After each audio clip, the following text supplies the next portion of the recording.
Bonjour et bienvenue dans Le Monde Campus, le MAC. Je suis très heureux de vous retrouver pour la 5e étape de notre Tour de France. Nous sommes ici, place Jean Jaurès à Saint-Étienne, et c'est Saint-Étienne qui nous accueille en partenariat avec TL7 que je remercie. Comment les jeunes vivent, travaillent, se forment, changent le monde, c'est le credo de cette émission. On va le décliner comme d'habitude en 3 temps.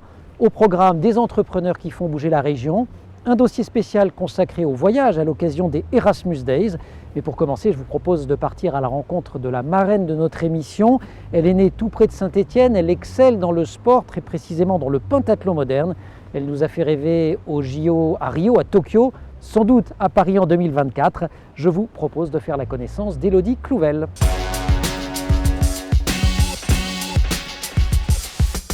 Élodie Clouvel, bonjour.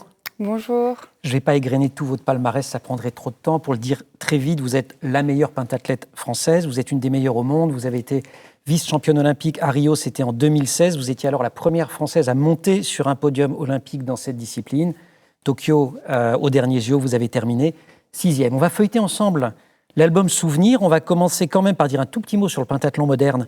Qui dit moderne dit qu'il y en avait un qui était moins moderne, et c'était le pentathlon antique, celui qu'on pratiquait à Athènes. Et alors à l'époque, c'était lancer du disque, lancer du javelot, saut en longueur, course, un stade, ça fait un peu moins de 200 mètres, et lutte, c'était, dites-vous, un sport de gladiateur, ce qui fait de vous une gladiatrice moderne qui pratique maintenant la natation, l'escrime, l'équitation, la course et le tir, depuis 1912, mais pour les femmes seulement depuis 2000 et les JO de Sydney. Si on vous a proposé, et on vous en remercie chaleureusement d'être la marraine de cette émission ici à Saint-Étienne, évidemment c'est que vous êtes originaire de la région, mais c'est aussi pour illustrer l'importance d'une vertu cardinale pour trouver sa voie, pour trouver son orientation, c'est la persévérance, et on va évidemment y revenir. Mais pour commencer, direction Roche-Taillé, on va retrouver votre père, peut-être un mini-mot avant qu'on y aille sur vos parents.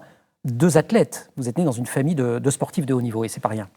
Totalement. Je suis née dans une famille de sportifs de haut niveau, et c'est vrai que depuis toute jeune, en fait, j'ai baigné dans le sport, mais aussi je pense qu'au fond de moi-même, ils m'ont transmis cette envie de compétition et voilà, cette force intérieure qui m'a amenée aujourd'hui à être une championne, je pense. Alors on y va, on va suivre vos premiers pas à distance avec l'équipe de TL7 qui est retournée sur des lieux symboliques de votre enfance. Je vous en dis pas plus, on regarde.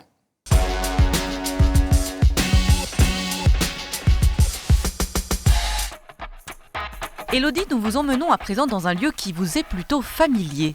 À 800 mètres d'altitude, dans le massif du Pilat, la commune de Roche-Taillé vous a vu grandir. Retour sur quelques lieux symboliques de votre enfance, et c'est Pascal, votre papa, le guide. C'est dans cette cour de récréation qu'Élodie Clouvel, entourée de ses camarades de classe, réalise ses premiers efforts sportifs. Claudine est employée depuis plus de 30 ans dans l'école. Elle a croisé plusieurs fois la jeune Élodie. Elle se souvient bien de la petite fille sans histoire et très agréable. Elle était toujours en train de courir. C'est vrai qu'elle était très sportive. On le voyait d'ailleurs, elle était très élancée et tout ça. Quand il faisait des relais, elle se régalait avec les copains, quoi. Depuis plus de 30 ans, la famille Clouvel a posé ses valises dans le village de Roche-Taillé. Alors les souvenirs sont nombreux. Enfant, Élodie suit ses parents, des athlètes de haut niveau, lors de compétitions et aux entraînements. À quelques pas de la maison familiale, les chemins pour se défouler ne manquent pas. Le chemin de la Croix de Pertuis, c'est bien connu des enfants de Roche-Taillé. Elle y a fait beaucoup du vélo aussi, du VTT, ouais, il venait sur ces chemins-là. On était sportifs tous les deux avec mon épouse et on a recherché un petit côté tranquille, un petit côté nature et pour être proche des parcours, pour pouvoir s'entraîner dans de bonnes conditions. Élodie, elle en a bénéficié également parce qu'elle nous accompagnait souvent sur nos lieux d'entraînement. Même elle nous attendait des fois à jouer pendant qu'on était en train de faire un footing. Dès son plus jeune âge, le sport fait partie de son éducation. Grâce à la carrière de ses parents, elle rencontrera plusieurs champions. Ses parents la suivent et l'encouragent dans ses activités sportives. Rapidement, son papa décèle ses aptitudes sportives. Je la revois aussi faire des lignes droites ou courir sur le terrain, là, donc en faisant des diagonales et des accélérations. Et là, déjà, c'est vrai qu'elle avait une foulée qui sortait de l'ordinaire et on voyait qu'elle avait des aptitudes à courir vite.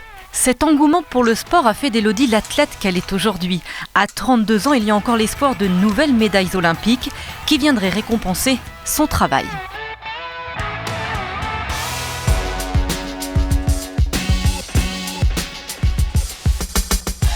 Ça vous fait sourire? Ah ouais, non, ça me rappelle plein de souvenirs.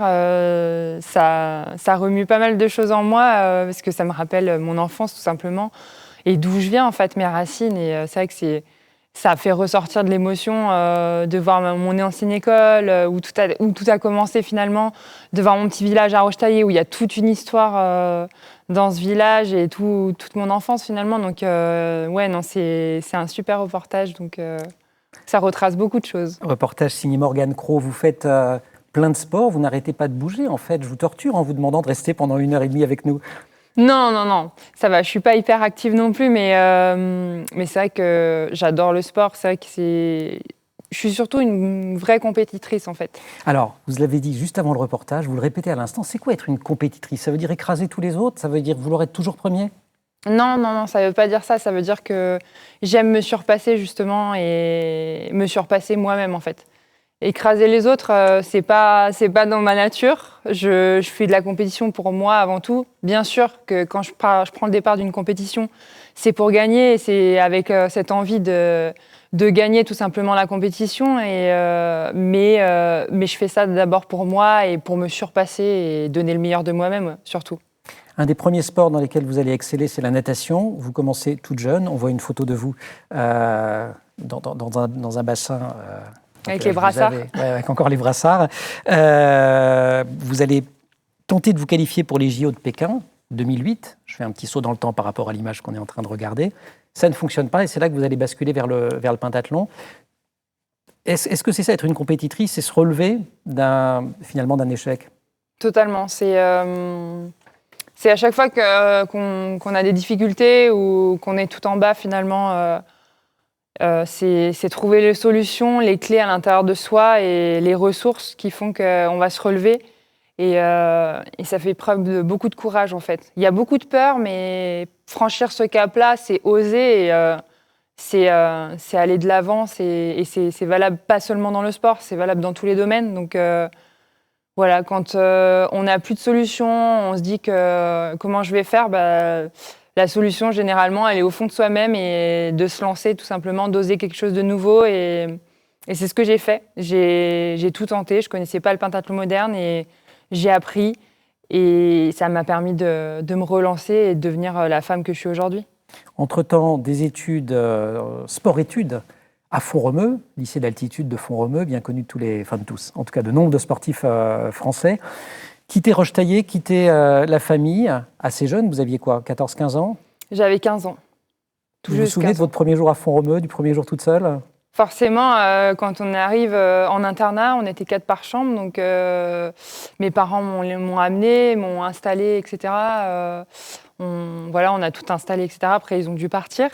Et là, forcément, à 15 ans, on était à 800 km de la maison, donc ça fait quelque chose, quoi. Un vrai pincement au cœur, et au début, on est un petit peu perdu. Mais finalement... Vous faites quoi? Vous donnez le change, vous tenez, ou il y a une petite larme ou Je pense pas qu'il y a eu des larmes, mais... il y a un truc là, quoi. Il y a eu un truc, pendant un bon mois, je me suis dit, mais comment je vais faire? Ça va être super dur, et puis c'était strict. Voilà, on arrive à l'internat, c'est strict, il y a un cadre... les coachs, c'est 2 fois par jour entraînement, c'est comme ci, c'est comme ça. Et ouais, au début, on est un peu perdu, mais après, on rentre dedans et puis on se fait des amis. Il y a une vraie émulation de groupe aussi. Donc c'est ça qui fait que l'aventure, elle commence à être magnifique. Et même si c'est dur, finalement, on sait pourquoi on le fait. On fait du sport, hein. On a des amis. Mais dans sport-études, je vous rappelle qu'il y a études. Ça se passe comment à l'école? À l'école, c'est pas facile. Niveau scolaire, moi, c'était pas mon dada en fait, l'école. Mais ce que j'aimais, moi, c'était le sport et tout donner à l'entraînement. Après, je faisais des études. J'ai passé mon bac comme tout le monde, etc. Mais c'était pas une partie de plaisir, je veux dire. Parce que je le faisais parce que je devais le faire. Parce que j'étais pas forcément, je comprenais pas forcément tout ce qu'on essayait de m'apprendre. Je comprenais pas le fonctionnement scolaire. J'avais du mal à m'adapter parfois à ce que disaient les professeurs, etc. Parce que j'avais une autre façon de penser et j'étais une élève différente, on va dire. Et c'est vrai que à un moment donné, c'est pour ça aussi que j'ai eu des profs particuliers qui prenaient le temps de m'expliquer les choses, parce que voilà, tout simplement, c'est pas que j'y arrivais pas, mais c'est que j'avais besoin de comprendre d'une manière différente. Je vais faire un jeu de mots d'une grande subtilité. Vous avez dit l'école, c'est pas mon dada. Du dada, vous en faites, l'équitation. Vous pourriez sourire, elle est pas mal. Bah ouais, elle est bien. Merci. On va regarder une image. Alors, une image qui est une image de compétition. Au JO, alors là, tout se passe très bien. Vous passez l'obstacle. La première, pas la première fois, mais avant de reprendre l'équitation pour le pentathlon, vous aviez déjà monté, mais vous aviez arrêté assez brutalement. Emmenez-nous sur ce petit chemin qui mène vers un précipice. Vous avez 13 ans. Bah d'ailleurs, on l'a très bien vu à l'image, comme mon papa est sur les images à la Croix du Pertuis, justement. C'était là c'est là où je suis montée sur le cheval et je me suis fait embarquer dans des chemins juste à côté. Alors, se faire embarquer, pour ceux qui ne font pas d'équitation, ça veut dire que le cheval part. Le cheval part à bloc et peut plus l'arrêter, quoi. J'avais pas la notion de contrôle à l'époque, je savais pas contrôler un cheval et c'est vrai que du coup, je me suis jetée du cheval carrément. Et voilà, je me suis fait mal. Enfin, ça aurait pu être beaucoup plus grave. Et ça m'a fait un vrai traumatisme, puisqu'après, je me suis dit, plus jamais je remonterai à cheval. Et là, les autorités sportives, je ne sais pas comment les appeler, vous disent pentathlon. Et dans le pentathlon, il y a l'équitation. 5 ans après, il faut remonter sur le cheval. Racontez-nous ce moment-là, ce jour-là. En fait, donc je m'étais dit que je ne remonterais plus jamais à cheval. Et puis, parce que j'avais eu peur, parce que c'est un traumatisme. C'était une chute, j'ai dû me jeter du cheval. Je me suis fait mal. En plus, j'avais pas forcément prévenu mes parents que j'allais monter à cheval ce jour-là. Donc, voilà, il y avait tout un truc autour de cette chute. Et finalement, je pense qu'inconsciemment, quand on m'a proposé le pentathlon moderne, je savais qu'il y avait l'équitation et j'avais envie de surpasser cette peur-là, en fait. Et de me dire, OK, il y a eu ça, mais maintenant, on remonte en selle, on se remet en selle, quoi. C'est il y a un vrai sens dans ce que je dis, parce que je pense que dans la vie, on a des peurs, des phobies, etc. Et si on arrive à les surpasser, on est fier de soi, en fait. Et aujourd'hui, je peux dire que je suis vraiment fière de moi d'avoir réussi à monter à cheval, à apprivoiser le cheval. Et aujourd'hui, en fait, c'est ma passion, finalement, l'équitation, parce que j'adore l'équitation, j'adore les chevaux. Et c'est ça, finalement, que je trouve beau dans l'histoire, parce que je suis partie de zéro, où là, je voulais plus monter à cheval, j'étais bloquée.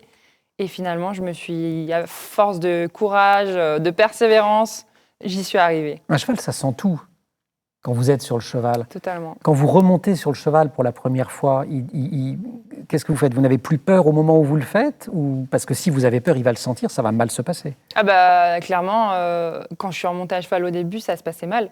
Parce que j'arrivais pas à gérer mes émotions, j'avais peur, il le sentait, donc le cheval jouait de moi, en fait, en quelque sorte. Donc, comme un cheval, ça aime jouer, du coup, il s'amusait à me mettre par terre, j'ai fait pas mal de chutes. Donc, ça m'a aussi rappelé la chute que j'avais faite, donc c'était pas drôle au début, Au début, ça a été compliqué, l'équitation. Il y a eu des moments où je me suis dit, mais comment je vais faire pour faire du pentathlon moderne, quoi ? J'y arrive pas, en fait. Je disais à l'entraîneur, mais je peux pas, je dois descendre du cheval. Combien de séances à la garde républicaine, j'ai dit à l'entraîneur, je descends, je ramène le cheval, parce que j'avais trop peur. Donc, c'est arrivé plein de fois. Et à un moment donné, j'ai persévéré et j'y suis arrivée, quoi. Donc, c'est ça qui est fort. Ouais. Et le résultat, un des résultats, je l'ai cité en introduction de l'émission, c'est cette médaille. On va revoir l'image. Voilà, c'est Rio. Est-ce qu'on peut mettre des mots sur ce qu'on voit votre visage radieux ? Est-ce qu'on peut mettre des mots sur ce que vous ressentez à ce moment-là ? Ou est-ce qu'il n'y a pas de mots ? C'est vrai que ce sourire-là, ça fait longtemps que je l'ai pas eu. Je l'ai malheureusement pas eu à Tokyo, mais c'est vrai que c'est un sourire d'accomplissement et à ce moment-là, j'étais sur un petit nuage. Je pense que je réalisais pas encore que j'étais vice-championne olympique et que j'étais la première médaillée française en individuel. Mais tout simplement, c'était magnifique, Rio. C'était un super moment. Quand on a préparé cette émission, vous m'avez dit, et beaucoup de sportifs le disent, on ne gagne pas seulement au physique. Parce qu'au fond, toutes vos compétitrices, elles sont également très entraînées, on gagne aussi au mental. Ça se travaille comment, le mental ? Ça ne se travaille pas seulement sur les pistes, dans les bassins Non, j'ai une préparatrice mentale, entre guillemets, une psychologue, donc, qui me prépare mentalement. Donc, elle est à la fois psychologue clinicienne et préparatrice mentale aussi. Et on travaille tout en fait avec Myriam Salmi. On fait un travail de fond aussi, surtout les traumatismes que j'ai pu avoir, par exemple en équitation, elle m'a beaucoup aidée. Surtout en fait sur les émotions, sur savoir gérer son stress, la pression. Et en fait, elle m'apprend aussi à grandir en tant que personne. Et quand on grandit en tant que personne, forcément, je grandis aussi dans mon pentathlon et dans mon sport. Donc c'est une vraie aventure humaine aussi avec le travail que je peux faire avec ma psychologue. Puisque je travaille autant ma tête que mon corps à l'entraînement. On travaille chaque semaine avec Myriam et c'est super important de travailler sa tête aussi parce que la tête, c'est ce qui va faire que le corps va tenir aussi. Et non, c'est un travail de longue haleine. On dirait pas comme ça, mais des fois, je sors de séances psychologiques, travail mental. Vidé. Je suis vidée. Je suis là, mais c'est plus dur qu'une séance de course. Puis ça secoue. Enfin, je veux dire, on va chercher loin. Et puis non, c'est un vrai travail en fait. Et c'est un travail que je lâcherai pas, que je continue à travailler chaque semaine. Et c'est ça qui est beau aussi, c'est que on pourrait penser qu'un sportif de niveau fait que s'entraîner, etc. au niveau du corps, mais il faut un peu rentrer en soi. Exactement, et ça, on développe tellement de compétences aussi quand on travaille dans ce sens-là. Élodie, on regarde une dernière image avant de passer en plateau et de discuter avec Yves Flamier. Alors j'ai repris une image d'enfance, mais je ne sais pas si c'est vraiment une image d'enfance, parce que vous, sur une scène, le théâtre, bon là, il y a d'abord les JO de Paris 2024, qui sont le prochain objectif ou le prochain grand objectif sportif, et puis pour après, la scène, le public, vous vous nourrissez du regard du public. En Tokyo, c'était compliqué, il n'y avait personne, enfin pas grand monde dans le stade. C'est donner du plaisir aux autres aussi, le moteur ? Totalement. Je pense que dans la vie, dans chaque métier, on essaye de donner un petit peu de soi, de transmettre des choses, des émotions. Là, en l'occurrence, le théâtre, c'est transmettre des émotions aux gens et jouer un rôle. Donc avis à tous les metteurs en scène, aux directeurs de casting. Voilà, non, mais c'est pour l'instant... Dans 2 ans, on vous appelle. Pour l'instant, je vais déjà essayer de me former bien. Enfin, j'ai fait les cours Simon, mais j'aimerais avoir un coach aussi pour perfectionner dans ce milieu-là. Parce que quand on est sportif de niveau, forcément, on va être performant dans tous les niveaux.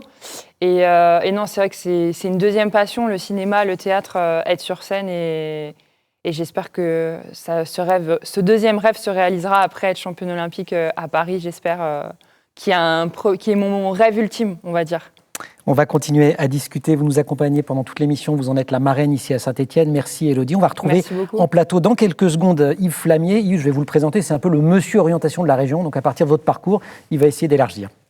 À tout de suite. À tout de suite.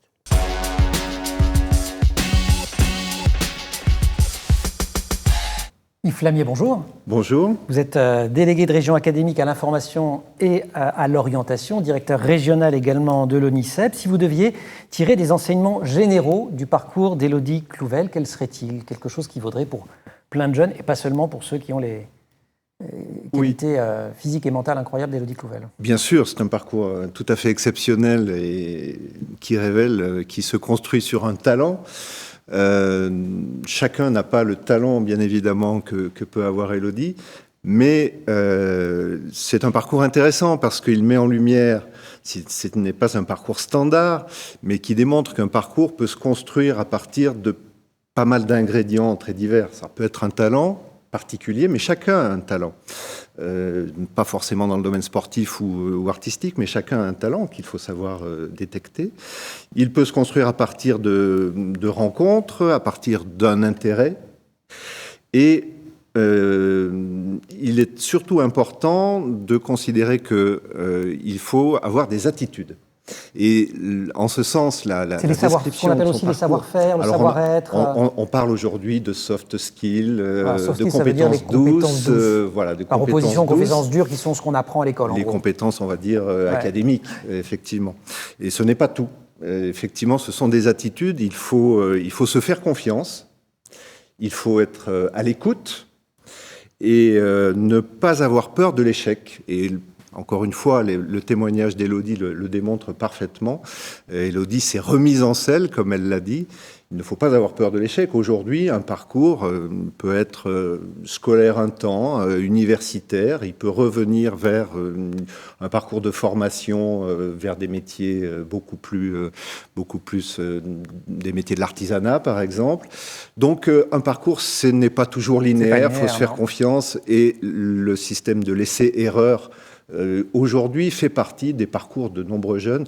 Et encore une fois, c'est l'attitude face aux découvertes.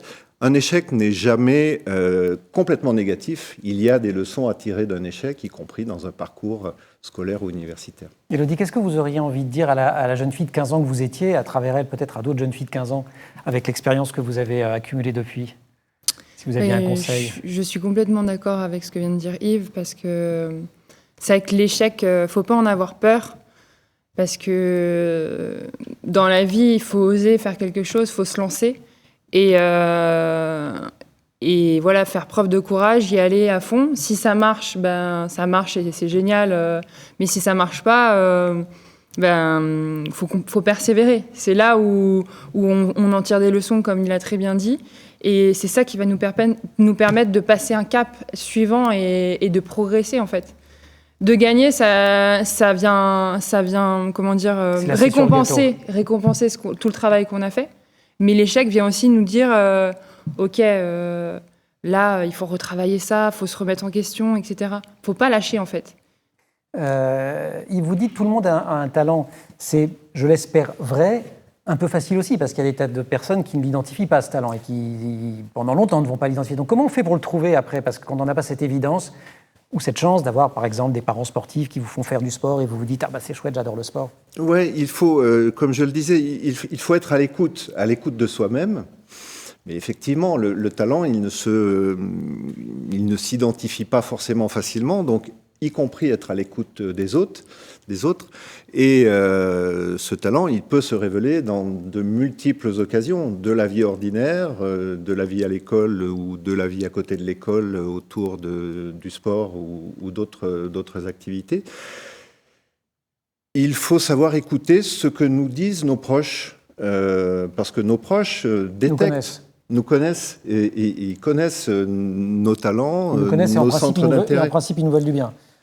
Et en principe, ils nous veulent du bien. Et ils sont parfois avec un regard qui peut paraître rugueux, voilà, difficile à accepter. Encore une fois, c'est une capacité d'écoute qu'il faut développer et d'ouverture. Ne pas rejeter le conseil que peut vous donner un ami, une personne rencontrée dans la rue, un camarade de sport. Yves, la minute de pub ou les 30 secondes au NICEP, quand on parle quand même le sport, il y a évidemment, on peut devenir sportif de très haut niveau, c'est le cas d'Élodie. Il y a plein de métiers du sport. Il y a une plateforme ONICEP là-dessus. Alors, il y a effectivement une plateforme avec des ressources ONICEP. Aujourd'hui, des formations sont développées autour des métiers du sport. On va avoir tout à l'heure des questions qui émanent d'élèves d'un lycée de la région qui développe par exemple une mention complémentaire d'animation de gestion des événements sportifs. Voilà, donc un écosystème autour du sport. Cette plateforme de l'ONICEP, effectivement, présente l'ensemble des métiers. Donc on va sur le site de l'ONICEP et on la trouve, on a tous les métiers. Vous faites les transitions, pour moi c'est formidable. On est effectivement allé à la rencontre des élèves du lycée professionnel Benoît Charvet, ici à Saint-Étienne. Je voudrais remercier très chaleureusement Anna-Maria Redondo, la proviseure du lycée, parce qu'elle s'est découverte des talents de grands reporters et c'est grâce à elle qu'on a pu recueillir ces questions des élèves. On va en entendre 3. On va commencer avec Lucas. Ce sont des questions pour vous, Élodie. Lucas. Bonjour Élodie. Ta vie, c'est beaucoup de sacrifices ou des rêves réalisés? Alors, très bonne question. Pour moi, la vie est faite de... C'est pas des sacrifices, c'est des choix en fait. Des choix assumés et engagés finalement dans ce qu'on fait. Et quand on fait un choix, il faut aller au bout de son choix et c'est là qu'arrive le rêve ultime ou la consécration, je dirais, le Graal, qu'on est récompensé de ce qu'on a osé en fait faire finalement. Mais pour avoir aussi ce rêve-là, c'est beaucoup de travail. Et ça, faut pas l'oublier parce que même avec le talent, il faut énormément de travail et de dépassement de soi. Yves ?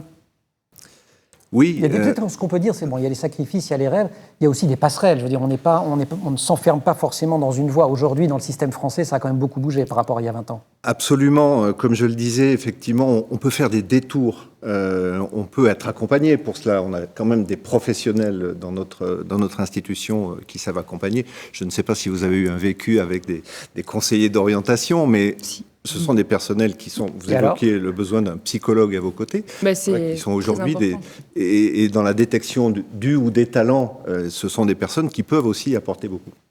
Deuxième question des élèves du lycée pro Benoît Charvet de Saint-Étienne, c'est une question de Sophia. On est sportif de haut niveau ou on le devient ? On le devient. Parce que sportif de haut niveau, pour moi, c'est beaucoup de travail. Et même si on a un talent au départ, si on sent qu'on a ça au fond de soi, faut aller le chercher, quoi. Faut travailler, faut rien lâcher et jamais abandonner, même s'il y a des gens qui vont dire ouais, c'est pas possible, c'est impossible, etc. Faut garder ses convictions et parfois aussi suivre beaucoup son instinct. Donc c'est beaucoup d'ouverture et aussi, comme le disait Yves, savoir écouter et prendre les choses et les accepter, en fait.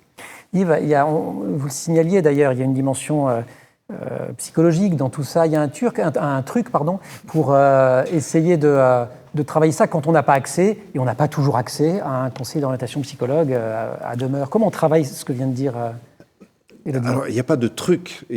Comme je l'ai dit, il y a des ingrédients qui sont tout à fait multiples. Mais ce qui est important, c'est effectivement de se faire confiance, de suivre un peu son idée je dirais de mettre finalement son souhait, son désir à l'épreuve. Et finalement, le parcours d'Élodie, c'est ça. Elle a une passion et elle s'est mise en danger. Alors, il ne s'agit pas de se mettre en danger. Il y a quand même un côté, il faut oser. Quoi. Il faut oser, à un moment donné. Il faut oser prendre le risque. Troisième question des élèves, c'est une question d'Edgar. C'est une question qui fait d'ailleurs le lien avec le troisième thème de cette émission. Bonjour Élodie. Entre deux compétitions, c'est plutôt haricots verts ou fast-food ? Je dirais entre les deux. Voilà, vous êtes très écoutée là, Élodie, attention. Ouais, je dirais c'est entre les deux. Je suis pour, en fait, dans la vie, et il faut pas se frustrer, faut jamais être dans l'extrême, en fait. Faut trouver la bonne justesse. Entre les compétitions, j'aime bien me faire plaisir, donc ça m'empêche pas d'aller au restaurant, manger une pizza, etc. Une fois, mais il faut trouver le juste équilibre. Si c'est tous les jours, c'est pas bon.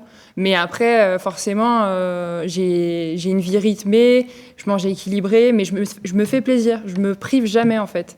Et ça, c'est valable pour tout le monde. Dans la vie, je pense, c'est vraiment trouver le juste équilibre. Et c'est ça qui fait qu'on est content, on n'est pas frustré et on est dans le plaisir. On va continuer la discussion et on va reparler d'alimentation dans quelques minutes. Merci beaucoup Yves. Le mot de la fin, vous avez prononcé le mot de soft skills, il y a aussi les world skills. Oui. Skills, c'est vraiment le mot magique en ce moment en matière d'orientation, c'est la notion de compétence. Absolument. Les world skills, c'est un peu les Jeux Olympiques des métiers. Oui, ça fait énormément penser à ce qu'a pu vivre Élodie. C'est une compétition des métiers. Alors, c'est une compétition internationale et on peut signaler que la finale nationale aura lieu en janvier 2022, excusez-moi. 2022 dans la banlieue de Lyon. Compétition qui met en lumière plus de 60 métiers et ça peut être très inspirateur pour des jeunes. Donc nous, on encourage énormément les jeunes à aller assister à ces compétitions. Voilà. Et moi, je vous encourage à aller suivre les World Skills pour avoir assisté de temps en temps à des finales nationales. C'est extrêmement... Ce sera où, à côté de Lyon ? À Chassieux. D'accord, formidable. Yves, merci beaucoup. On retrouve évidemment toutes les informations sur le site de l'ONICEP, notamment cette plateforme dédiée au métier du sport. Élodie, vous êtes la marraine de notre étape stéphanoise. Vous restez avec nous. Dans la deuxième partie de l'émission, on va parler voyage. Les voyages forment-ils la jeunesse ? Est-ce que voyager est bénéfique pour ses études et pour son futur job ? Deux nouveaux invités vont nous rejoindre. Grégoire Boeuf, qui est un entrepreneur qui a rapporté de ses voyages au Japon la culture du saké, vous savez, cet alcool de riz typique. Il a lancé les Larmes du Levant, la première sakagura française. On va découvrir ce qu'est une sakagura, entièrement dédiée à la production du saké. Et puis à ses côtés, il y aura Émilie Gamet, elle est chargée de mission Relations internationales à l'école d'ingénieurs en nouvelles technologies Télécom Saint-Étienne. Et elle-même a beaucoup voyagé pendant ses études. On les retrouve dans quelques secondes.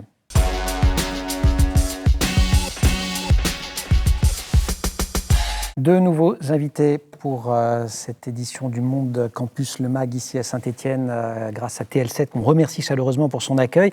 Grégoire Boeuf et Émilie Gamet. Émilie, bonjour.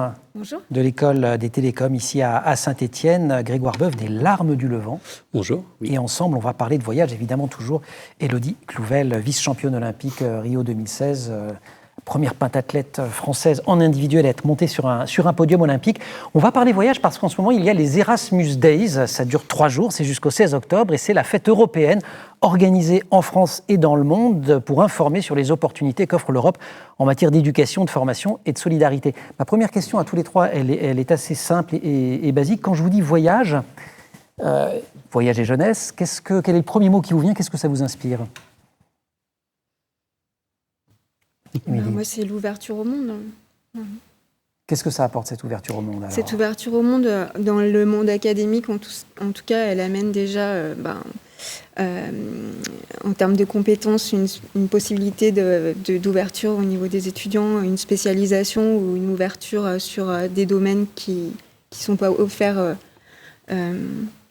au niveau de leur université. Et puis après, c'est tout ce qui va être l'interculturalité, la maîtrise du niveau de langue et du coup, voilà, une ouverture. Il y a beaucoup d'étudiants qui partent dans le cadre de leurs études pour la première fois à l'étranger.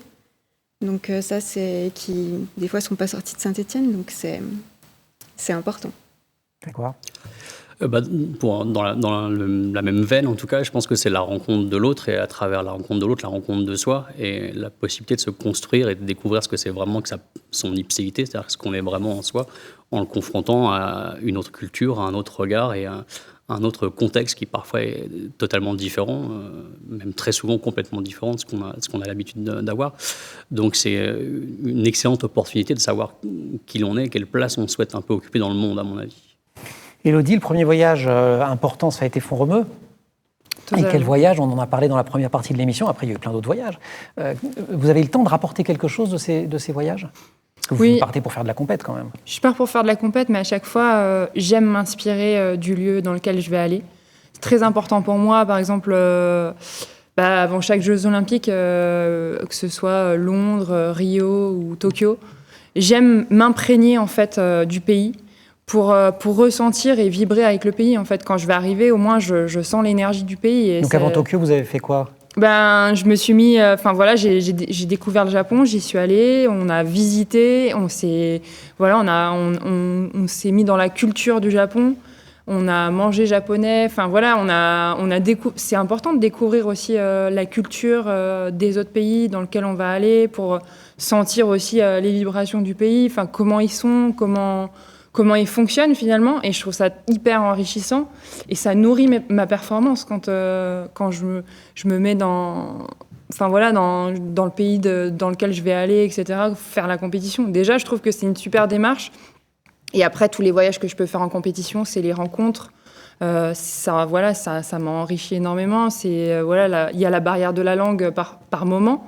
Mais en tout cas, ce que je retiens, c'est que même si je ne parle pas toutes les langues dans les pays dans lesquels je suis allée, c'est qu'il y a une compréhension et il y a une envie mutuelle de se découvrir et c'est super beau, quoi. C'est magnifique les voyages, en fait. Ça, pour la jeunesse, en tout cas, comme on dit, ça forme la jeunesse. Et on s'était dit qu'on ne le dirait pas, mais on va le dire quand même. C'est la vérité. Oui, voilà, c'est la vérité, non, c'est clair.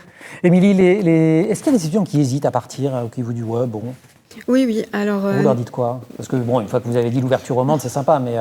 Alors, nous, la spécificité des écoles d'ingénieurs, c'est qu'en fait, on a 12 semaines obligatoires à l'étranger. Donc, en fait, ils n'ont pas vraiment l'occasion de rechigner. Par contre, en effet, oui, il y en a, si ce n'était pas obligatoire, ils ne partiraient pas. Il y a la difficulté, c'est aussi partir à l'étranger. Ça peut être un peu compliqué de sortir de sa zone de confort. Ça peut mal se passer d'ailleurs. Vous les préparez de manière un petit peu particulière? Qu'est-ce qu'on fait? Déjà, on va regarder un peu les adéquations. On prépare, évidemment, on vérifie ce qu'ils vont étudier là-bas, leur sujet de stage, vérifie qu'académiquement, il n'y a pas de souci. Après, il y a aussi des formations qui sont faites au niveau plus de l'université, de la direction des relations internationales fait des sortes de petits workshops, des petits séminaires pour les préparer. Vraiment, en fait, il faut se projeter, il faut être acteur de sa mobilité. On ne peut pas dire je vais partir là, qu'est-ce qu'il faut que je fasse et puis juste partir. Donc des fois, oui, ça peut mal se passer. Donc nous, notre métier, enfin, moi, c'est une des parties de mon métier, c'est chargé de mission, c'est de vérifier aussi que tout se passe bien, donc de prendre des nouvelles, de vérifier si les étudiants sont réactifs. Voilà. Et pourquoi il y en a qui ne partiraient pas? Il y a aussi le financement. On a l'occasion d'avoir au niveau de la région Rhône-Alpes des bourses, qu'on appelle BRMI. Il y a aussi, quand on part en Europe, les bourses Erasmus. Vous avez parlé des Erasmus Days. Mais ça ne couvre pas la totalité des frais. Donc, après, il y a aussi la possibilité pour les étudiants boursés de conserver leur bourse. Mais voilà, c'est quelque chose qu'il faut anticiper, en fait. Grégoire, le Japon, votre Japon, on va parler dans quelques secondes, des larmes du Levant et de saké. Pourquoi le Japon? Vos premiers pas là-bas, comment ça s'est passé? En fait, moi j'ai découvert le Japon en 2013. C'était un voyage d'agrément qu'on a fait en famille. On a eu la chance de pouvoir partir là-bas et j'ai découvert le Japon à ce moment-là. Et j'ai découvert le Japon à travers le saké en fait.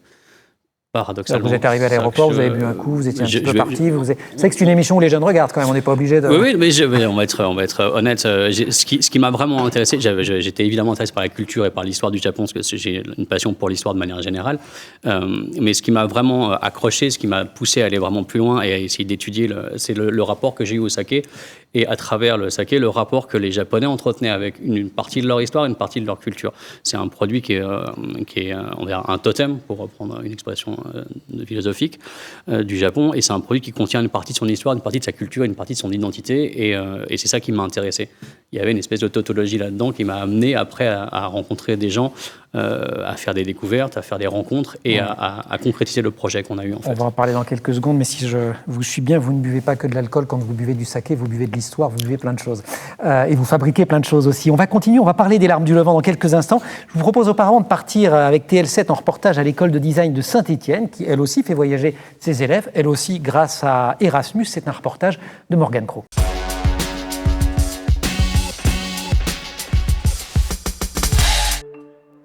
Inès est étudiante chercheuse à l'école d'art et design de Saint-Étienne.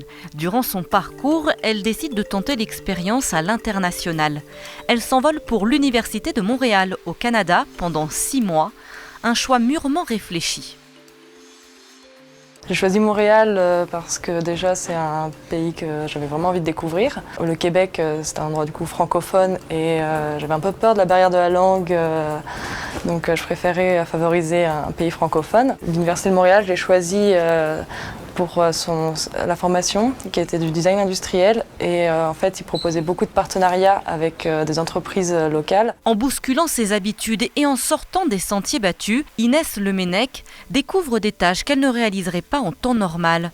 Cela a été un bon moyen de se professionnaliser. Moi qui étais étudiante et qui n'avais jamais encore travaillé comme ça, à devoir faire des présentations devant des commerciaux, devant des personnes de la direction, ça m'a beaucoup appris professionnellement parlant, comment faire une présentation, comment parler de ses idées. Pour relever ce défi personnel et professionnel, il y a le choix entre 70 écoles partenaires éparpillées dans le monde entier. L'école d'art et design de Saint-Étienne met un point d'honneur à la mobilité de ses étudiants. Oui, c'est obligatoire pour l'étudiant qui fait son parcours à l'école supérieure d'art et de design, parce que l'on pense que ça fait vraiment partie de cette ouverture, de pouvoir aller dans d'autres écoles, expérimenter d'autres manières d'apprendre, se confronter à de nouvelles cultures. En fonction du pays et de la durée, les étudiants bénéficient des aides Erasmus, en moyenne 1 000 €. Une aide financière non négligeable. Ça m'a permis de prendre en charge mes frais de billets et puis d'installation au début avant de trouver un appartement. Donc ça m'a permis aussi d'avoir après une enveloppe plus grande pour moi, pour voyager, pour explorer le Canada. Partager ses expériences, c'est primordial. Ainsi, l'école organise des Erasmus Days, un moment d'échange avec ceux qui vont partir et ceux qui rentrent de leur expérience. Sans hésiter, je repartirai à Montréal parce que j'ai vraiment beaucoup apprécié mon aventure, mais j'ai échangé avec beaucoup de personnes qui sont parties au Japon ou en Europe et tous sont venus avec des bons retours. Chaque année, ce sont en moyenne 40 étudiants qui partent aux 4 coins du monde pour enrichir leur formation.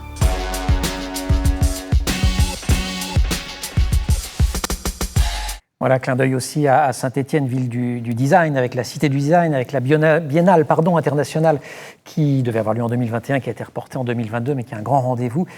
Sur le voyage, alors Grégoire, donc un mot, c'était promis, les larmes du Levant.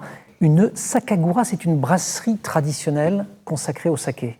Exactement, en fait, on produit et on fabrique donc du saké japonais, qui est une boisson fermentée à base de riz, et on appelle ça une sakagura, faute de termes, puisque beaucoup des termes qu'on emploie dans mon secteur d'activité, en tout cas, viennent du Japon, et on n'a pas de traduction littérale, donc on pourrait dire une brasserie par convenance, mais effectivement, on appelle ça une sakagura en japonais. Ouais. Voyage familial au Japon, oui. Création de cette sakagura en 2017, mais votre premier voyage à l'étranger, c'est quand ? Je crois que je suis parti au Portugal quand j'étais petit, avec mes parents, je dois avoir 6 ou 7 ans. Et comme étudiant ? Comme étudiant, j'ai eu la chance d'avoir j'étais en section linguistique, c'est comme ça qu'on appelait ça au lycée de mon temps, donc c'était il y a longtemps, il y a une vingtaine d'années. Et je suis parti en Irlande en 97, j'étais en seconde, et on a fait ensuite un séjour à New York aussi en 98. Vous en rapportez quoi de tout ça ? De ces voyages à l'époque ou des voyages pour la suite ? Je pense que j'étais un peu jeune si je compare à l'expérience que j'ai eue, aux expériences que j'ai eues après. Mais de toute manière, le fait de voyager si tôt et si loin, notamment à New York, ça a forcément un impact sur vous. On ne prend pas forcément conscience de la dimension profonde que ça a sur soi quand on part, quand on est jeune, parce qu'on est avec ses potes et qu'on est dans un cadre d'école et qu'on n'est pas là non plus pour philosopher. Mais je crois que j'ai découvert un truc à New York, en fait, quand on s'est posé, c'est pour faire écho à ce que disait Elodie tout à l'heure, quand on a besoin de sentir le pays. Il y avait une espèce de dimension tellurique quand on se pose. Moi, je venais d'Annecy et arrivé dans une ville avec autant d'habitants, cette espèce de bouillonnement, de foisonnement fait qu'il y a l'air est différent. L'air est différent à Saint-Étienne, à New York, à Tokyo, à Beijing. Il y a un bruissement qui est lié à la culture, au peuple qui se croise, aux gens qui y vivent. Et je pense que pour le coup, j'ai pris conscience de ça là-bas. Ouais. Il y avait des endroits où l'air était différent. Il y a toujours des endroits où l'air est différent, heureusement. L'air qui... j'essaie de faire des transitions, vous allez voir. L'air qui peut devenir notre adversaire en période de pandémie. Et la pandémie qui a eu un effet assez terrible sur les échanges internationaux, enfin sur les voyages en général, mais notamment sur les échanges internationaux. C'est un sujet aujourd'hui dans les universités, dans les écoles. Ça redémarre. Comment on relance la machine ? C'est un gros sujet. Parce que c'est un gros sujet parce que les mobilités ont été à l'arrêt. Il y a eu au niveau du premier confinement a été très délicat à gérer pour des étudiants qui avaient préparé pendant des mois leur mobilité. Tout a été à l'arrêt. On envoie environ une 50aine d'étudiants en stage à l'étranger. L'année dernière, on en a eu 3, je crois, et puis l'année d'avant, 0. Voilà. Donc ça a été assez compliqué. Et maintenant, il y a beaucoup de choses qui se font sur comment faire pour internationaliser quand même les formations sans forcément se déplacer, si jamais on devait revivre encore tout ça. Et puis, avec les partenaires quand même qu'on a, parce qu'on a beaucoup de partenariats avec toutes nos universités, Erasmus, des conventions hors Erasmus aussi, dans le monde entier. Bien là, on voit qu'on a besoin de se parler, on a encore besoin de se voir. Donc, on essaye de se faire des visios pour discuter en fait de comment rebondir après une crise de cette ampleur au niveau des relations internationales. Ouais. Donc voilà. On va prolonger la discussion dans quelques minutes. D'ici là, la directrice de l'ONICEF va nous livrer quelques conseils. Elle s'appelle Frédéric Alexandre Bailly. Ses initiales, c'est Fab. Et donc la chronique, c'est le Fab Lab. On le regarde.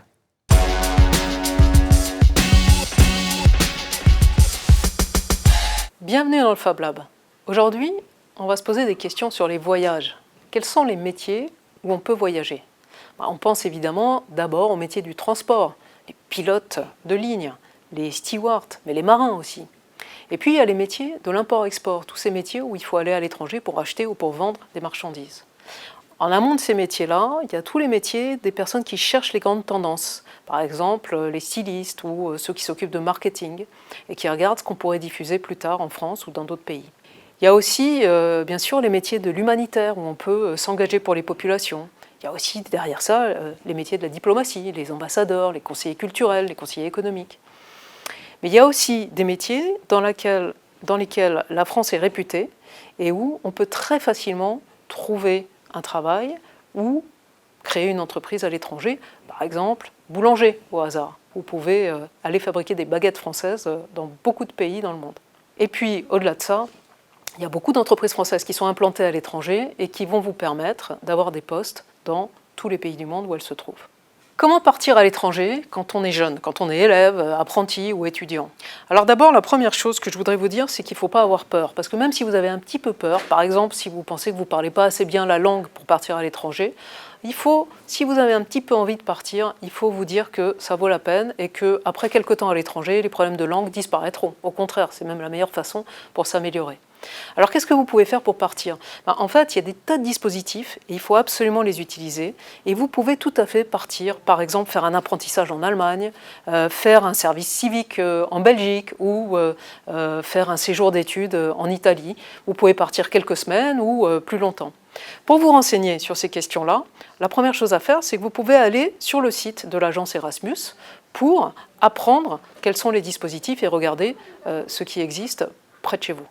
Et puis, il y a un autre site que je voudrais vous conseiller, alors je ne veux pas me tromper, donc je regarde, c'est le site qui s'appelle euroguidance-france.org et qui vous permet de regarder tout ce qu'il y a comme mobilité pour des études, des stages en Europe ou même en dehors de l'Europe.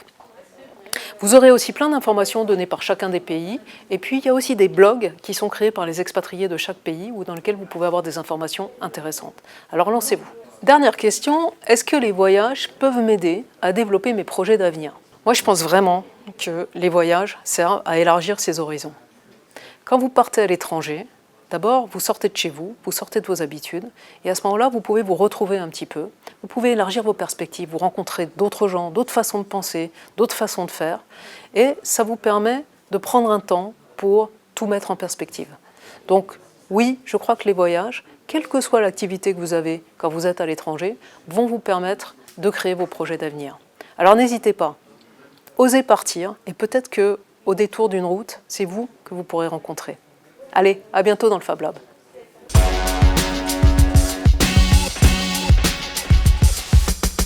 Et je vous promets qu'on n'avait pas montré la chronique à Grégoire Boeuf au début, qui avait déjà dit spontanément que partir, c'est se trouver soi-même. Émilie, vous, quand vous étiez étudiante, vous avez voyagé, je crois que c'était en Finlande.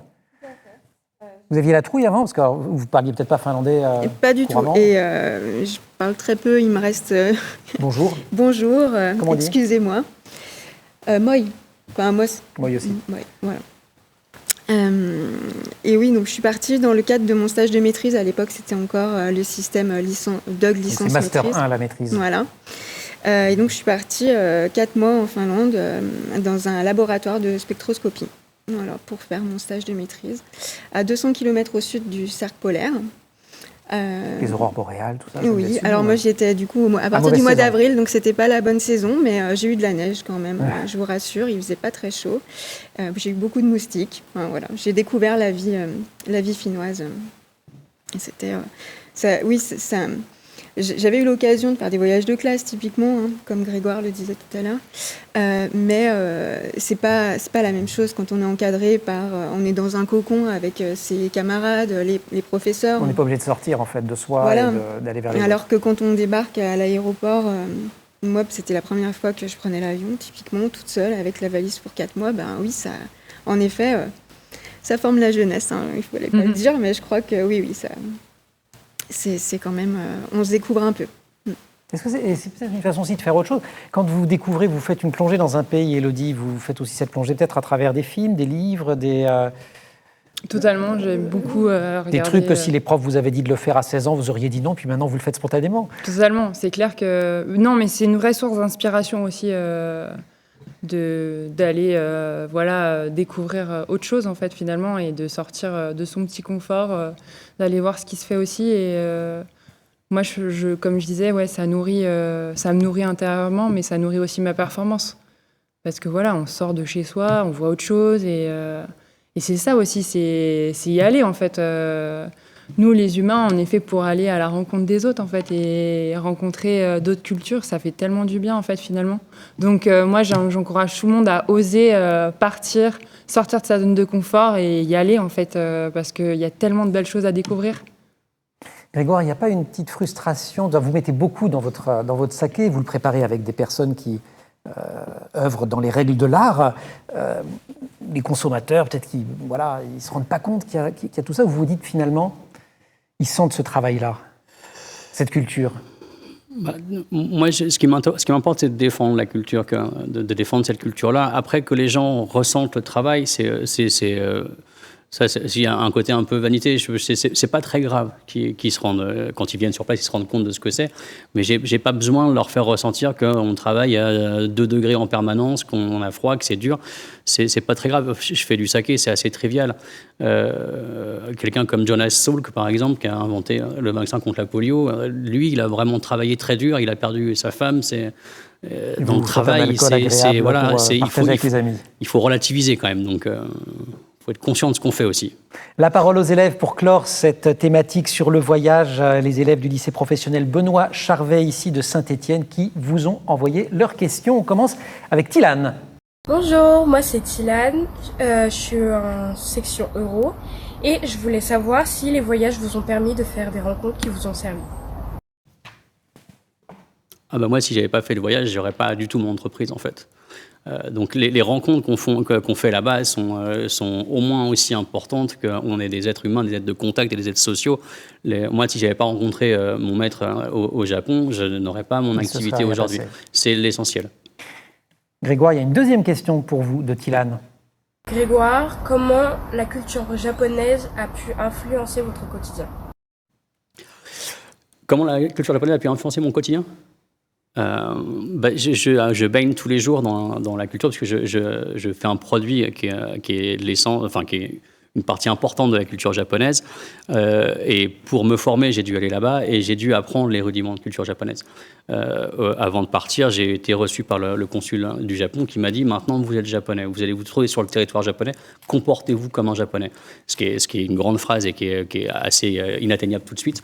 Mais c'est extrêmement important de prendre conscience de la culture dans laquelle on est et pour pouvoir la respecter et pour pouvoir vraiment en retirer la substantifique moelle, en fait. Sinon, on passe à côté du pays et on passe à côté des gens. Et ça, c'est le pire. Troisième question, elle est signée Estelle. Bonjour, je m'appelle Estelle, je suis en section Euro au lycée Benoît Charvet. Et je voulais savoir si vous pensez que les voyages peuvent aider à dépasser les barrières de la langue. Émilie, vous avez été en Finlande.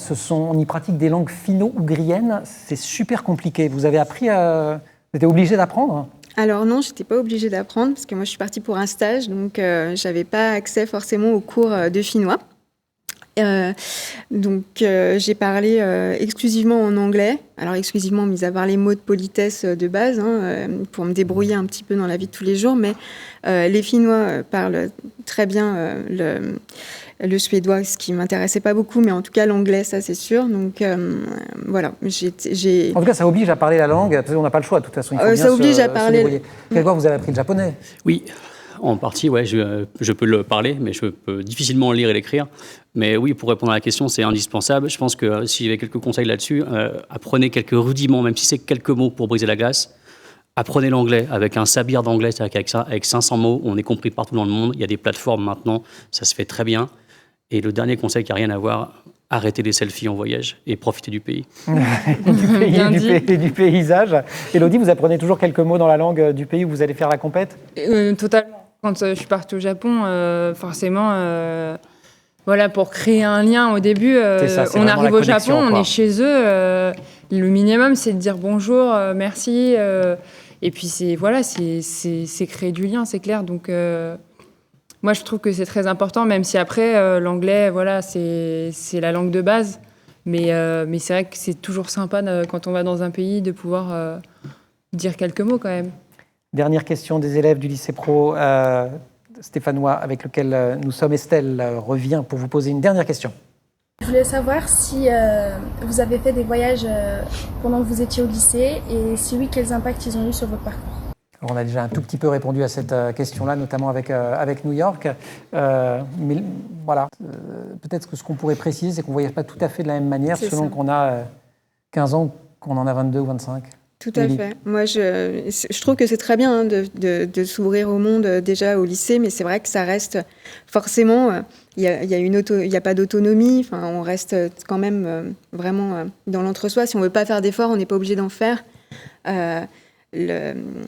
Partir dans le cadre de ses études, parce que moi c'est ce que je connais le plus, ça permet vraiment de faire un travail sur soi, de connaître. Donc moi le conseil que je donnerais, c'est de prendre contact en tant qu'étudiant à la direction des relations internationales de l'université Jean Monnet pour les étudiants de Saint-Étienne, parce que c'est leur métier. Dans toutes les universités, partout. Et ils font un travail d'accueil et de préparation aux mobilités qui est vraiment hyper important. Grégoire, si j'ai ce petit trac, comment je le vends ? Pardon ? Si j'ai ce petit trac à l'idée de partir, de me confronter à tout ça, vous avez envie de dire quoi ? Vous avez des enfants d'ailleurs, vous ? Non. Non. Je suis un peu en retard là-dessus. Il n'y a pas d'âge. Je pense qu'il faut se laisser, il faut y aller au maximum. Après, il ne faut pas se forcer non plus. Il ne faut pas que ce soit une souffrance. Après, on parlait de voyage forcément à l'étranger, mais j'ai noté dans le portrait que vous aviez fait au début, qu'Élodie, vous avez évoqué quand vous avez intégré l'école vraiment pour travailler en permanence aussi, qui était, j'imagine, un pensionnat. C'est quelque part, c'est un voyage que vous n'avez pas fait à l'étranger, mais c'est un voyage que vous avez fait aussi, j'imagine, en vous. Et quand on est si jeune et confronté à une différence d'environnement et de conditions de vie, je pense que c'est un voyage qui est aussi formateur, si ce n'est plus que quand on part à l'étranger, quand on est plus âgé. Donc voilà, il y a plein de sortes de voyages quand même. Les prochains JO, c'est Paris, donc vous allez venir à Paris très souvent dans les mois qui viennent ? Je suis pas très loin. Avec l'air parisien ? Je suis pas très loin puisque je m'entraîne au quotidien à l'Institut national du sport à Vincennes. Mais après, voilà, c'est clair que ça va être des Jeux Olympiques différents, puisque là, clairement, Paris, pour ma part, ça sera au château de Versailles. Donc voilà, j'ai aussi envie de m'imprégner de toute l'histoire du château de Versailles. Voilà, moi, rien que d'y penser, ça me donne des frissons, parce qu'il y a toute une histoire dans ce château, et voilà, ça va être magnifique. Et puis avec tout le public français, mon public aussi stéphanois, qui sera là. Non, ça va être magique. Après, c'est la France, donc... Voilà, j'ai à cœur de défendre mon pays aussi. Voyage en France. Merci beaucoup. On clôt ainsi la deuxième partie de cette émission et ce dossier sur le voyage. Élodie, vous restez avec nous. Vous allez rencontrer deux nouveaux invités. Et merci à Émilie et à Grégoire, chaleureusement. Vous allez rencontrer deux nouveaux invités, deux personnalités qui s'impliquent dans les domaines de l'alimentation éthique et durable. Il s'agit de Louise Cerezo-Layani, qui est la directrice d'Étiquetable, un service de traiteur et de restauration qui favorise la réinsertion professionnel. Et à ses côtés, il y aura Denis Olivier, le fondateur ici à Saint-Étienne de 1000 cantines. C'est une application, la première appli qui permet de réduire le gaspillage dans la restauration collective. Élodie Clouvel, pentathlète moderne, vous êtes la marraine de cette émission ici à Saint-Étienne. Merci d'être avec nous pour la troisième partie de cette émission. On a découvert dans la première que vous aimez bien manger, que vous ne vous priviez pas en tout cas. Et on va parler alimentation avec Louise Cerezo-Layani et avec Denis Olivier. Bonjour. Bonjour. Louise Cerezo-Layani qui dirige Étiquetable. Alors éthique, E-T-H-I-C, ça s'écrit à l'anglaise. Table, ça se prononce à la française. Tout à fait. Créé en 2013 ici à Saint-Étienne. C'est à la fois un resto, mais au début c'est un traiteur. Tout à fait. Racontez-nous en quelques mots l'histoire. C'est d'abord un traiteur qui a été créé en 2013, puis qui est devenu également un restaurant, et enfin aujourd'hui on fait également de la restauration collective. Ce qui vous rapproche un tout petit peu des activités de Denis, on va en parler. Alors éthique, pourquoi éthique ? Qu'est-ce que ce traiteur resto a d'éthique ? Alors initialement éthique parce que Étiquetable est une entreprise d'insertion qui a donc pour vocation d'intégrer les personnes exclues du marché du travail dans le secteur classique. Donc c'est d'abord éthique dans l'accompagnement humain. Puis éthique. C'est quoi ? C'est des personnes en situation de handicap, des personnes... Ça peut être des personnes en situation de handicap. C'est souvent des personnes qui sont simplement exclues, donc bénéficiaires du RSA, bénéficiaires des aides, des allocations. Donc des personnes qui ont été éjectées en fait et qui vivent un parcours difficile et donc qui ont besoin d'être restabilisées socialement. Et enfin de créer un projet professionnel pour retourner dans le milieu professionnel tout simplement. Et alors comment on s'y prend ? Parce que si c'était simple d'insérer ces personnes, ça se saurait. Oui. Comment on fait ? Alors, on les accueille, on prend le temps nécessaire à stabiliser toute la partie sociale, logement, santé. On se soucie de savoir si ils vont bien financièrement et s'ils vont bien psychologiquement. Et une fois que cette stabilité est acquise, il y a un temps qui est donc déterminé sur la partie projet social, projet professionnel plus exactement, où les personnes réfléchissent à ce qu'ils veulent faire et dans lesquels on les accompagne par de la formation, par de la réflexion, à aboutir demain à une carrière ou du moins à un travail dans lequel ils seront stabilisés. C'est là où on va retrouver des aspects psychologiques dont on parle depuis le début de l'émission, notamment avec Élodie sur l'importance du mental, l'importance de la connaissance de soi. C'est ça la principale différence quand on accueille comme salarié des personnes en situation de fragilité, c'est tout ce travail en amont? Plus que la conscience de soi, c'est de retrouver confiance en soi sur les personnes en insertion. Oui, tout à fait. Et alors, comment on s'y prend concrètement?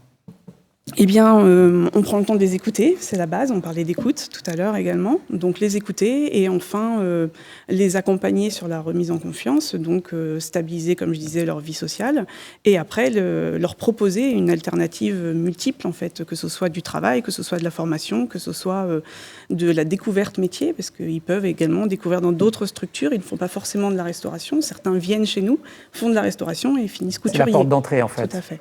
Élodie, vous avez eu alors vous nous en avez un tout petit peu parlé sur l'équitation, remonter sur le cheval après cette chute à l'âge de 13 ans et rester dessus quand vous aviez 18 et que vous avez commencé le pentathlon. Mais des crises de confiance, vous en avez eu? Ah oui, mais j'en ai toujours, hein, je vous rassure. La confiance, c'est jamais acquis. C'est jamais acquis en fait. Il faut la recréer en permanence et quand on dit oui, il faut que tu aies confiance en toi, etc.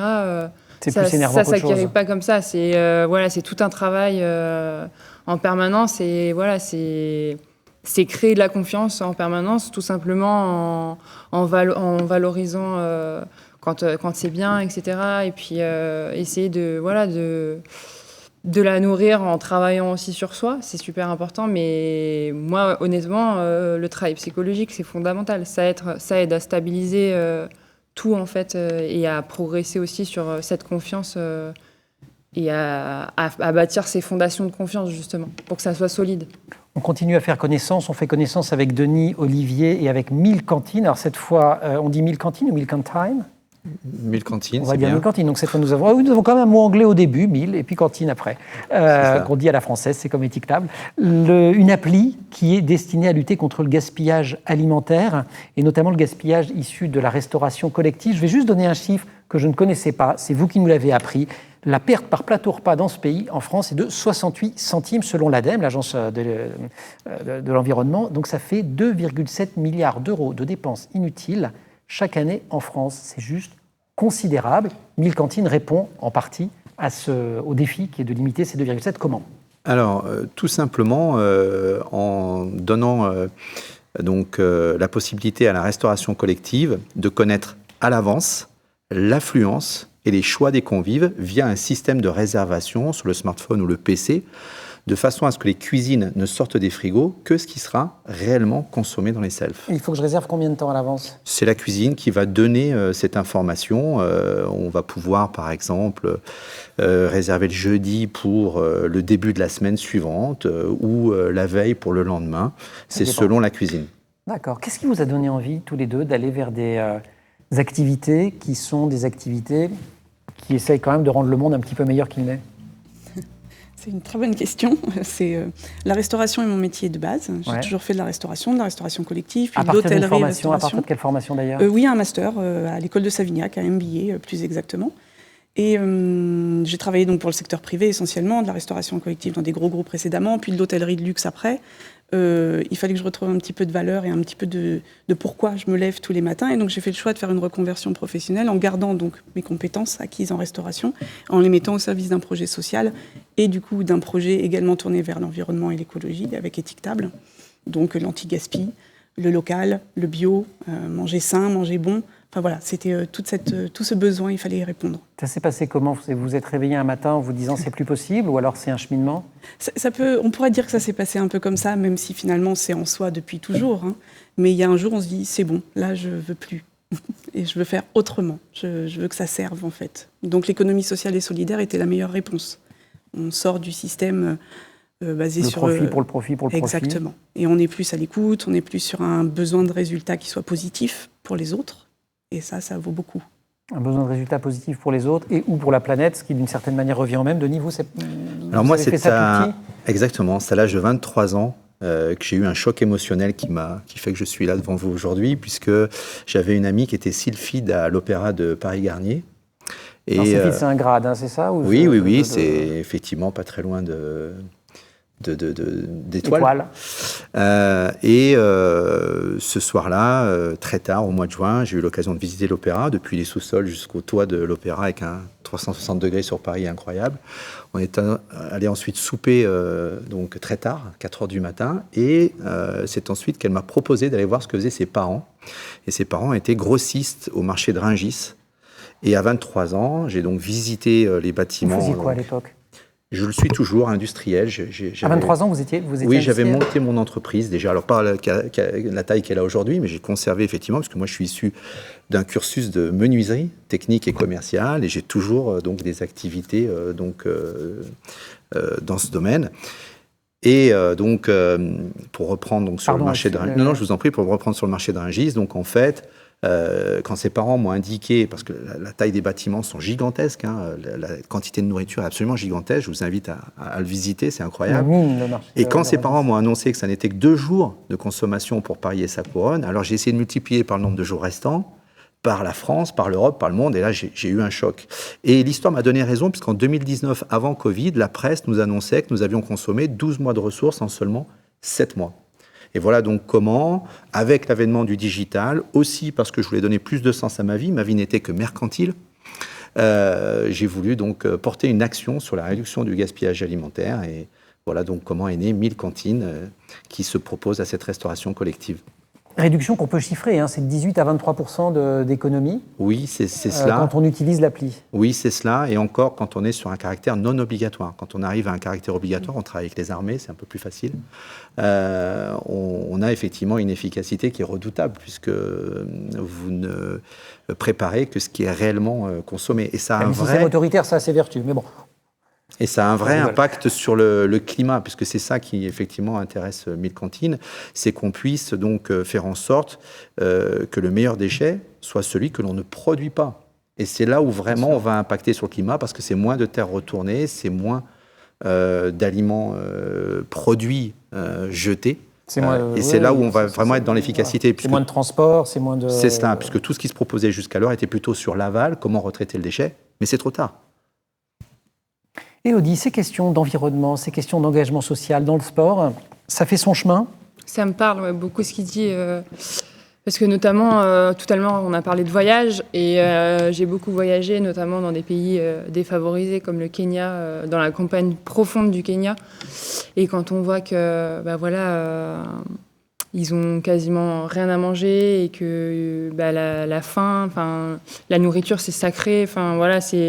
C'est à ce moment-là aussi qu'on prend conscience des choses et qu'on se dit qu'en France, ou même dans certains pays, c'est important de mettre un petit peu sa pierre à l'édifice pour que tout ça, l'anti-gaspi et l'environnement soit plus beau, parce que la Terre, on va la laisser à nos enfants plus tard et on a envie qu'elle soit belle, qu'elle reste belle. Donc je pense que c'est très important de donner un petit peu de soi pour faire que le monde soit plus beau. Et voilà, j'invite tout le monde à faire un petit peu pour chaque jour au quotidien. C'est des petites choses. Il suffit de s'y mettre en fait, et après c'est dans la routine quotidienne, mais en tout cas c'est super important. Et bravo pour ce que vous faites, parce que je trouve ça magnifique. Et pour dans le monde dans lequel on est, chacun peut mettre un petit peu sa pierre à l'édifice. C'est super. Alors eux aussi mettent leur pierre à l'édifice. Ce sont l'équipe du supermarché coopératif et militant La Fourmilière, et Morgane Cros de TL7 est partie à leur rencontre. Reportage.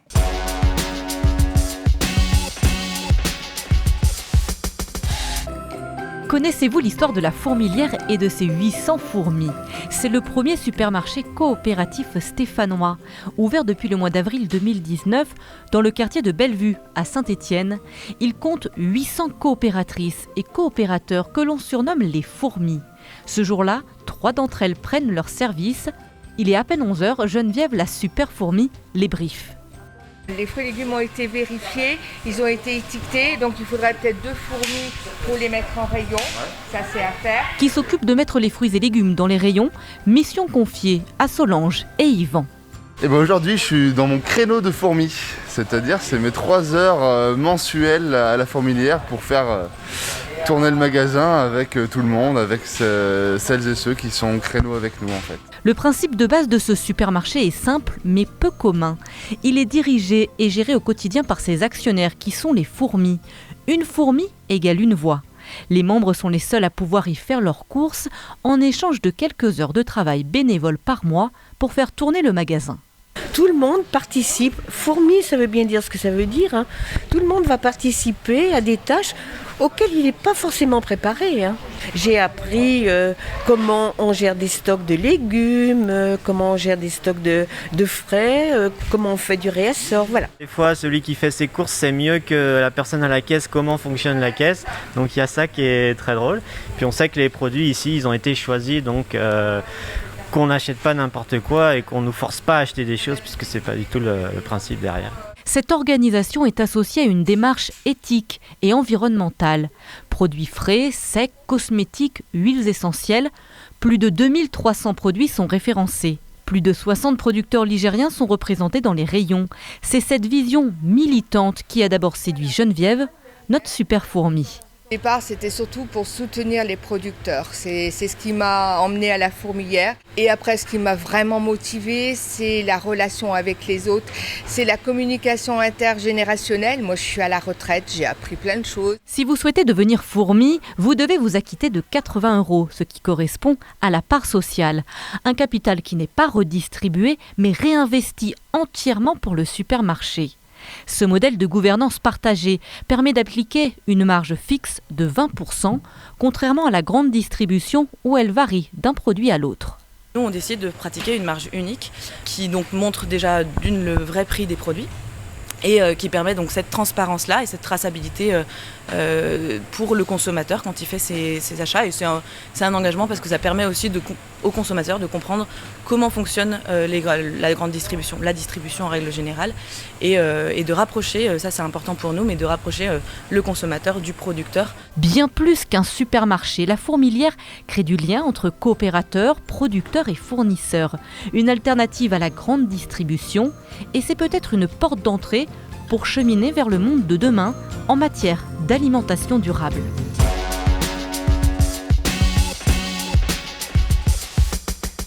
Élodie Clouvel disait des petites pierres à l'édifice, là ce sont des petites fourmis dans la fourmilière, mais au fond c'est exactement la même image. Et puis cette idée que 3 heures par mois, c'est pas non plus le bout du monde. Beaucoup de gens peuvent dégager 3 heures par mois pour aider. Vous connaissez la fourmilière ? Oui, je connais la fourmilière. Tic-Table est juste à côté de la fourmilière, donc oui, on les connaît. On avait abordé ensemble la possibilité qu'ils puissent nous fournir. Ça reste quand même quelque chose qui fait qu'ils travaillent entre eux. Donc on travaille avec d'autres distributeurs qui sont plus adaptés, comme de la ferme au quartier ou Bureau Pro. Voilà, Mais c'est la même idée en tout cas. Mais c'est la même idée, exactement. La même philosophie. La même philosophie, l'ESS en fait, l'économie sociale et solidaire. Il n'y a pas de bénéfice, c'est de l'excédent. On réinjecte toujours dans la structure. Le but c'est de construire et continuer à construire. Est-ce que c'est facile aujourd'hui de convaincre vos différents interlocuteurs, vos clients, que ce soit des clients directs, des gens comme vous et moi, ou des collectivités, des entreprises Pour ce qui nous concerne, non, ça reste quand même très compliqué parce que quand vous êtes dans une innovation de rupture et que vous devez changer les usages, ça prend énormément de temps parce qu'il faut l'implication des cuisines qui ont des habitudes, leur routine, et également des convives qui, jusqu'alors, venaient les mains dans les poches pour venir consommer. Et tout ça doit de toute façon changer. C'est vrai que moi, je n'ai pas forcément envie de vous dire le jeudi ce que j'ai envie de manger le lundi. Quoi. Oui, c'est cela. Mais encore une fois... Surtout à la cantoche. Oui, vous n'avez pas tort, mais je reprends souvent, moi, le parallèle de la ceinture de sécurité, qui n'était pas obligatoire à une époque, qui a empoisonné le monde quand elle a été rendue obligatoire, et où aujourd'hui, personne ne saurait rouler sans la mettre parce qu'il se sentirait en insécurité. C'est le même principe pour ce qui est de la nourriture. Vous verrez que dans les années à venir, la réservation devra être une norme et que les gens se diront, ou nos enfants se diront, comment faisaient nos parents pour aller à la restauration collective sans porter leur présence et leur choix. Sans mettre leur ceinture. C'était quelque chose de totalement irresponsable.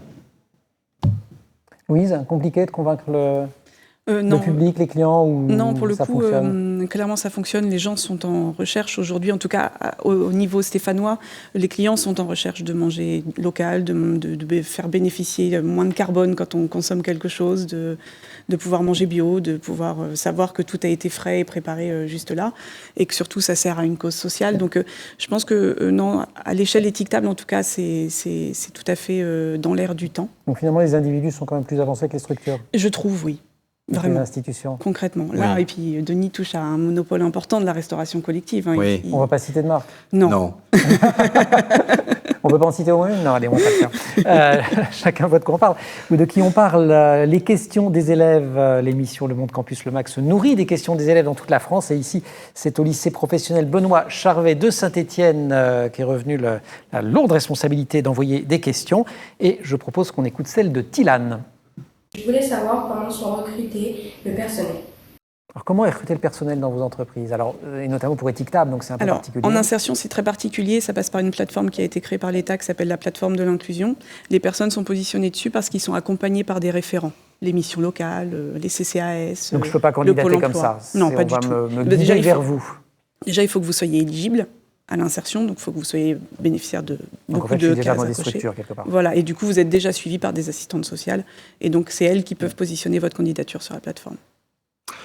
Alors à l'inverse, nous, si vous êtes suffisamment sexy et séduisant dans ce que vous proposez comme mission, vous arrivez finalement à avoir pas mal de demandes d'intégrer notre start-up.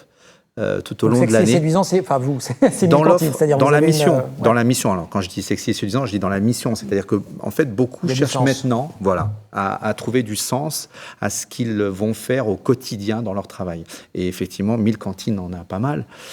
Du coup, on n'a pas trop de mal à recruter.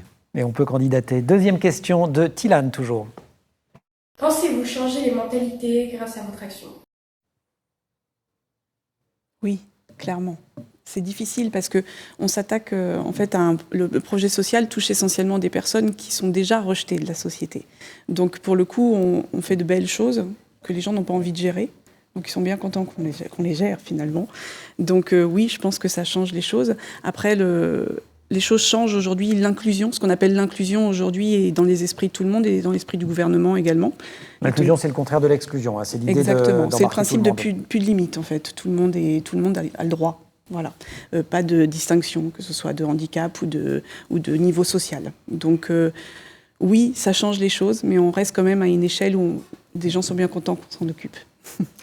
Alors moi, je dirais qu'avec force de persévérance, ça reprend le thème, on y arrive. C'est-à-dire qu'on a quand même fait du chemin depuis que cette start-up se propose, et notamment déjà dans l'esprit des jeunes qui aujourd'hui sont beaucoup plus sensibles à l'environnement. Donc pour vous donner un ordre d'idée, par exemple, un lycée en Bourgogne-Franche-Comté avec laquelle on a démarré il y a 3 ou 4 semaines, on a déjà plus de 60% d'engagement de réservation, ce qui est très bon. Mais également, on le voit aussi avec le gouvernement, qui a quand même aussi avancé sur pas mal de lois, et la toute dernière qui est la loi climat, climat et résilience, dans laquelle la réservation est donc dans le texte de loi 265. Donc ça, c'est une vraie avancée dans les mentalités. Les mentalités qui évoluent. Quart de seconde de publicité pour vous dire que Marine Miller du Monde, du service Le Monde Campus, publie ces jours-ci cet ouvrage « La révolte, enquête sur les jeunes élites face aux défis écologiques ». C'est absolument passionnant et c'est sur toute cette génération d'étudiants qui font des études assez longues, qui pourraient parfaitement aller gagner leur vie très bien, comme vous l'avez fait à un moment donné, si j'ai bien compris d'ailleurs, dans des très grandes entreprises qui payent bien. Ils auraient ces boulots-là, et non, ils ont cette conscience, la conscience de cette urgence-là, ils veulent changer le monde. Et donc c'est une enquête extrêmement complète qui s'intitule « La révolte », c'est aux éditions du Seuil. Élodie, l'inclusion, quand on parle de sport, quand on parle de JO, c'est beaucoup les Jeux paralympiques pour le coup, qui essayent de... Vous suivez un peu, vous, les Jeux paralympiques? Totalement, Totalement. Oui. Les exploits de Marguerite Le Fur, tout ça, vous avez regardé? Aujourd'hui, on est une seule et même équipe, je tiens à le dire, et encore plus avec les Jeux Olympiques et Paralympiques de Paris 2024. Donc voilà, aujourd'hui, c'est dans la tête des gens. Il a fallu du temps, mais ça s'est intégré. Aujourd'hui, il y a une seule et même équipe. Parce que voilà, c'est... Et vous discutez un peu avec vos homologues des Paralympiques? Totalement. Qu'est-ce que ça vous apprend de parler avec eux? On s'entraîne ensemble aussi au même endroit. Voilà, il y a une vraie reconstruction aussi. Ils ont vécu des choses dans leur vie, mais le sport leur a permis d'exceller. Et puis aujourd'hui, le handicap, je le vois même plus quand je discute avec eux parce que on s'entraîne. Vous voyez des athlètes en fait. Exactement. Je vois des athlètes et des athlètes qui ont beaucoup de courage et qui ont traversé beaucoup de choses avec un passé très lourd des fois, mais en tout cas, ils se donnent à fond et c'est ça qui est beau aussi, quoi. C'est qu'on est ensemble, on a à cœur de vibrer avec eux tous ensemble et de porter les couleurs de la France, de porter notre drapeau et d'être fiers d'être sur un podium olympique et paralympique tout simplement. Drapeau qui a été porté très haut lors des JO de Tokyo. Dernière question d'élève, c'est une question d'Estelle. Comment avez-vous surmonté la crise du Covid-19 ? Les uns et les autres. Alors, de façon extrêmement compliquée. On a mis un genou à terre. Il est clair que le 13 mars 2020 est une date que j'ai en tête, puisqu'on est arrivé sur un lockdown. On vous annonce on a reçu une flopée de lettres recommandées dénonçant tous nos contrats, puisqu'il y avait un cas de force majeure, et qu'on pensait que ça allait durer peut-être 4 mois, 5 mois. Puis ensuite, on s'est dit 8 mois. Puis après, on s'est dit, mince, ça va être 12, puis 16. Et on est arrivé presque à 18 mois, puisque jusqu'à juillet 2021, la restauration collective était quand même en très grande difficulté. Et ça n'est que depuis ce mois de septembre qu'on reprend à nouveau des négociations, des contrats, notamment avec l'organisation des Jeux Olympiques, puisqu'on veut se positionner pour que les athlètes puissent réserver pour éviter de gaspiller. Mais ça a été effectivement extrêmement compliqué. Donc beaucoup de résilience pour pouvoir tenir jusqu'à maintenant. Louise. Pour Étiquetable, ça a été particulier. Ça a été plutôt un rebond. Dans le sens où le traiteur a stagné complètement, c'est même arrêté. Le restaurant ouvrait le 13 mars, donc autant dire qu'on n'a pas ouvert. Waouh. Oui, ça a été compliqué. Du coup, on a répondu à d'autres besoins, d'où le développement de la restauration collective, puisqu'il fallait répondre à tous ces gens qui étaient une fois de plus exclus. Il a fallu alimenter les asiles de nuit, il a fallu alimenter les centres de migrants. Il n'y avait plus rien, il n'y avait plus de soupe populaire. Enfin, il fallait alimenter toutes ces personnes. Donc, on était là. Du coup, on a explosé en termes de production, on n'a jamais autant produit. Et du coup, c'est ce qui a fait notre volonté de développer la restauration collective autour de ce principe de manger local, de manger sain. Et donc, pourquoi pas demain de réfléchir à un anti-gaspi. Aujourd'hui, on composte, mais comme disait Denis, on est déjà trop tard. Je sens qu'il y a des affaires qui sont en train de se faire par là. Donc voilà, il y a plein de choses à réfléchir. Et pour nous, donc, le Covid a été plutôt le moment pour construire la restauration collective de demain. Forcément, ça a été quand le 13 mars, on nous annonce on doit tout prendre, toutes nos affaires. Ça a été, il a fallu trouver une solution en un instant. Pour ma part, je pensais que les Jeux Olympiques allaient avoir lieu. On ne savait pas, on était complètement dans le flou. Parce qu'au début, les autorités ont dit qu'ils étaient maintenus d'ailleurs. Avec des... Voilà, donc au début, les Jeux Olympiques étaient maintenus. Donc quand on l'a su, c'était le 24 mars 2020. Que ça allait être reporté d'un an. Donc on est parti avant même qu'il y ait le confinement dans les Landes pour essayer de trouver un endroit en nature où on pouvait continuer un petit peu à s'entraîner, avec de l'espace parce qu'à Paris c'était très compliqué. Donc on a fait notre maximum et c'est vrai que cette période ça a été une période où j'ai beaucoup pris de recul sur tout, en fait, sur la performance, sur plein de choses. Ça m'a fait aussi, réfléchir à plein de choses dans le monde, justement, tout ce qui est écologie, tout ça. Enfin, j'ai eu l'impression que ça a été une vraie remise en question, pour moi-même en tout cas, mais ça m'a servi aussi à rebondir pour la suite et à progresser ensuite avec cette année en plus qu'on a eu, qui n'a pas été facile non plus, parce que, pareil, on était souvent dans le flou en termes de compétition. Le Covid était encore là, donc c'était... ça a été une vraie... cette année, ça a été une vraie année de résilience, finalement, et même les Jeux Olympiques qui aient eu lieu... c'est ce que j'ai dit quand il y a eu les Jeux. Je me suis dit, cette année, et ces Jeux Olympiques, ça sera les Jeux de la résilience. Parce qu'en plus, c'était la résilience, ça résonne beaucoup au Japon, donc... Voilà, pour moi, c'était ça. Et là, je repars sur une nouvelle aventure. Les Jeux de la Renaissance. Voilà, c'est ça. Après les Jeux de la Résilience. C'est exactement ça. Merci beaucoup, Élodie Clouvel. Je ne refais pas Avec tout votre plaisir. palmarès. Objectif 2024 Paris, et ensuite sur les planches ou devant les caméras, que vous avez plutôt tendance à réussir ce que vous entreprenez. Si ça se trouve, on regardera cet extrait-là dans quelques années. On se dira, tiens, c'était vrai, en fait. Elle est devenue comédienne. Merci beaucoup. Merci aussi à Louise Cerezo Layani et à Denis Olivier. Étiquetable, Louise, où on peut aller déjeuner maintenant, se restaurer, entreprise d'insertion. Et on charge 1000 cantines, où on fait pression sur ses employeurs pour qu'ils demandent à l'entreprise d'utiliser 1000 cantines. Et on sauve la planète et on lit La révolte de Marine Miller, évidemment, au seuil sur les jeunes élites face aux défis écologiques. Cette émission se termine. Je voudrais remercier tout le monde. Dire également à très bientôt à Joséfa Lopez, qui a préparé toute l'émission et avec qui habituellement je prépare cette émission. Joséfa, on espère que tu vas nous revenir très, très, très bientôt. Et merci pour tout. Merci à TL7. Évidemment, vous retrouvez l'émission sur TL7, sur le site du Monde.fr et sur le site de l'ONICEP.